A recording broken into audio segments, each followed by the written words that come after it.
Here's what happened yesterday. President Trump pardoned the richest man in crypto, Changpeng Zhao, who had pled guilty to money laundering for terrorist organizations like Al-Qaeda, ISIS, and Hamas, and protecting the perpetrators of the largest ransomware cyber attacks in all of history. Are you talking about the crypto person? A lot of people say that he wasn't guilty of anything. He served 4 months in jail, and they say that he was not guilty of anything, that what he did, well, you don't know much about crypto. You know nothing about nothing, you fake news. But let me just tell you that he was somebody that, as I was told, I don't know him. I don't believe I've ever met him. But I've been told by a lot of support. He had a lot of support. And they said that what he did is not even a crime. It wasn't a crime, that he was persecuted by the Biden administration. And so I gave him a pardon at the request of a lot of very good people. So what's the context here? To start, Mr. Zhao's company, Binance, is the largest crypto platform in the world.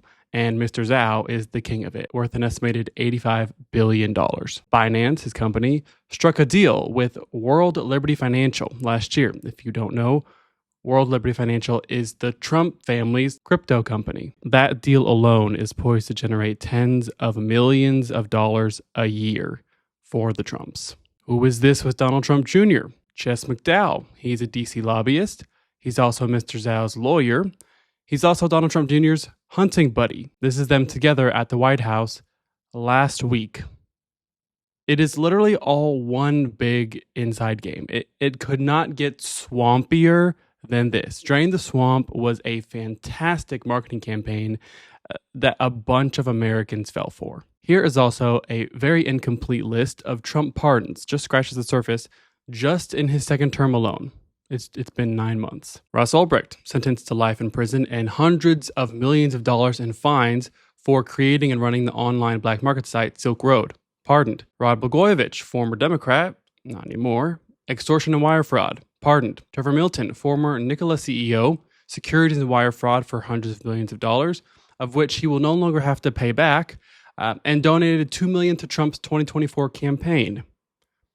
Then pardoned. 3 co-founders of the crypto exchange BitMEX all violated the Bank Secrecy Act. Who cares? Pardoned. Reality TV stars Julie and Todd Chrisley, millions of dollars in fraud and tax evasion, but then went on to become obedient little Trump fans. Pardoned. And Paul Walzak, tax avoidance, the money saved from he used for yachts and vacations. Pardoned. After his mother donated $1 million to the MAGA Inc. PAC for a dinner fundraiser. Even Joe Lonsdale, a very successful entrepreneur and Trump stan, said, "I'm calling balls and strikes." He's never calling balls and strikes. All he does is gargle Trump's balls. Nonetheless, POTUS has been terribly advised on this. Notice it's never Trump's fault either. It makes it look like massive fraud is happening around him. Yeah, you don't say, Joe. Mr. Zhao remains a popular figure in the crypto world, and many investors cheered him on since his guilty plea. Arthur Hayes, another crypto executive whom Trump pardoned this year, congratulated Mr. Zhao in a social media post on Thursday. Welcome to the club. You know, Donald Trump is doing heavy lifting for a lot of people, a lot of white-collar criminals who learned that a little flattery and a little flattery go a very long way with this president. Donald Trump is working. It's just very likely not for you. And this is not a surprise to anyone who was never tricked and deceived by a billionaire asshole from Manhattan with the temperament and maturity level of a toddler who his entire life has conned people out of their money and dignity. That's his career. Claiming he was going to drain the swamp and work for the working class. Yeah, it never made sense. Republican Speaker of the House Mike Johnson, still, it's almost a weekend, has yet to dig into the details of Trump demanding $250 million of taxpayer money be transferred into his bank account. You said yesterday you were still trying to get the details of this $230 million the president has asked for the Justice Department to pay for his legal bills. Now that you've had some time, perhaps, to get the details, Are you okay with taxpayers potentially being on the hook for that kind of money? I'm not trying to dodge the question. I haven't had time to get the details, okay? That's still on my list, things to do list.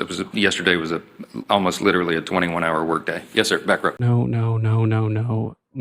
The President of the United States has installed his own personal servants at our Justice Department.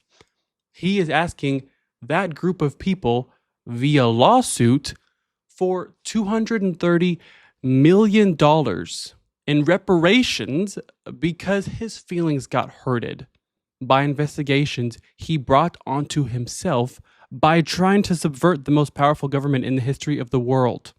He brought all of this onto himself because he was a sore loser-ass bitch who couldn't fathom in his mind that he lost a popularity contest.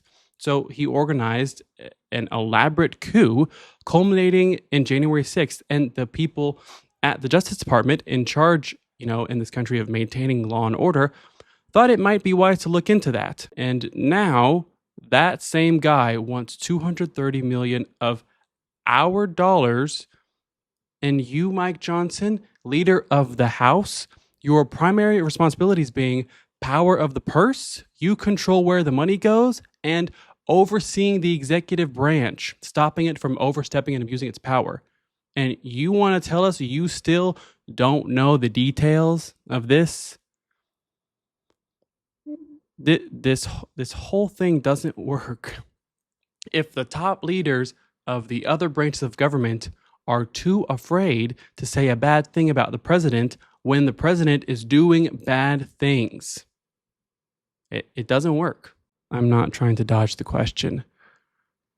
Lying lips are an abomination to the Lord, Mike. You won't shut up about your devotion to Jesus. Proverbs 12:22, bucko. When it's your time, you ought to pack warm at the rate you're lying. Press Secretary Karoline Leavitt held another engaging White House press conference. In addition to the ballroom and the Rose Garden patio, is the president looking at any other renovations or significant kind of projects here at the White House? Not to my knowledge, no. But he's a builder at heart. But at this moment in time, of course, the ballroom is really the president's main priority. I get the context of the question she was answering, but that still sounds awful. Can we all just take a step back? Trump voters too, why don't you come with me, okay? And really just look at the stories out of the White House just this week and ask ourselves who he is working for, who is he concerned about? He pardoned a crypto billionaire who has pumped millions of dollars into the Trump family's crypto coin. He's obviously incredibly preoccupied with this ginormous golden ballroom being funded by corporations and billionaires desperate to suck up to him. He's tasked the Justice Department with looking into writing a $230 million check to him with our money. He's screwing over ranchers across the West and the Midwest because he is really intent on helping out his newest, dearest friend, the president of Argentina. And he said he's not going into San Francisco now with the National Guard because a couple of his billionaire friends called him and told him to back off. So he listened.